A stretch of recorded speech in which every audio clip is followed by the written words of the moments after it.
Today's menu is wilted buttery cabbage, and I've got some onion, dill, salt, pepper, and a little bit of garlic, all powders, to put in. So what I've got is some thinly sliced cabbage. Okay, you can see this is just a small head, or you can just take a large head and cut half of it off. There's quite a bit in here.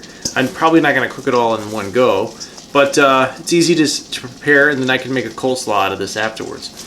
So I've got my finely sliced cabbage. I've got about a tablespoon of butter in here, and again, how much you like. I don't particularly care for too much butter, you know, me saying that it's almost sacrilege on this dish, just enough to allow things to wilt.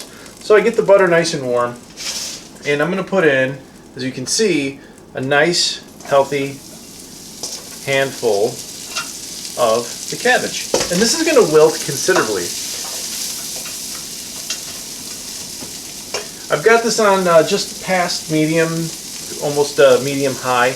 I'm going to go ahead and throw in a little bit of this garlic powder. You don't need much, so unless you really like it strong. So in a little onion powder, and so in this case, it's probably going to end up to being maybe a quarter, maybe a little bit more than a quarter, maybe almost a half a teaspoon in this, and then some dill. Now for this, I do like dill, so I'll probably put in almost a teaspoon. Of course, my salt, almost a teaspoon roughly, and some fresh cracked pepper.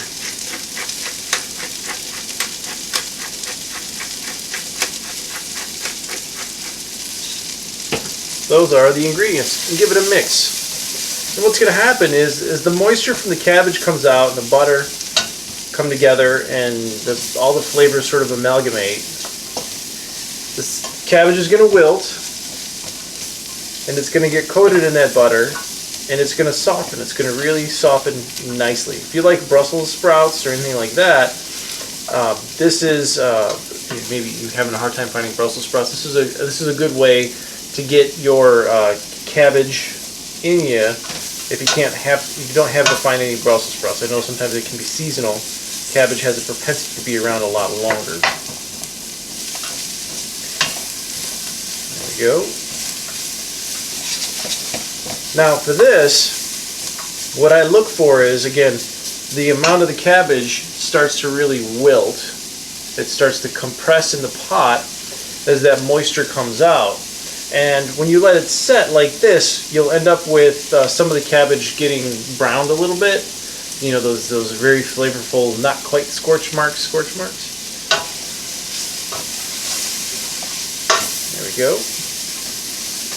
Now, at this point, now that moisture is coming out, I can really smell the dill and the garlic and the onion, a little bit of that pepper as well.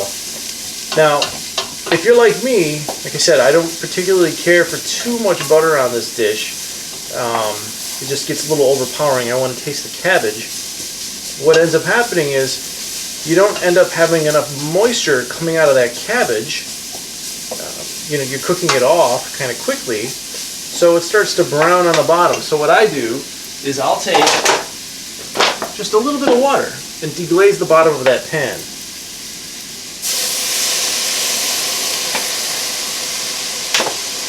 That's maybe a little bit more than a teaspoon, maybe 2 teaspoons of water.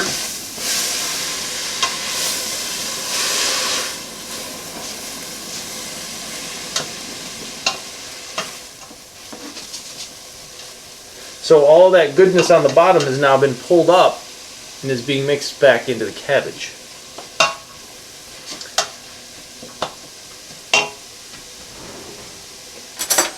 Give it a taste.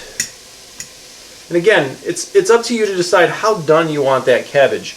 Maybe you want it wilted a lot more than I care for. I like it to still be a little, not completely mush. I like to have a little bit firmness there. And that's perfect. To me, that cabbage is nice and al dente. I'm the only one eating, so I'll use the same fork. You can see the cabbage is wilted. It's soft. And the spices are covering that cabbage. And we're done. And to plate, get this out of the way.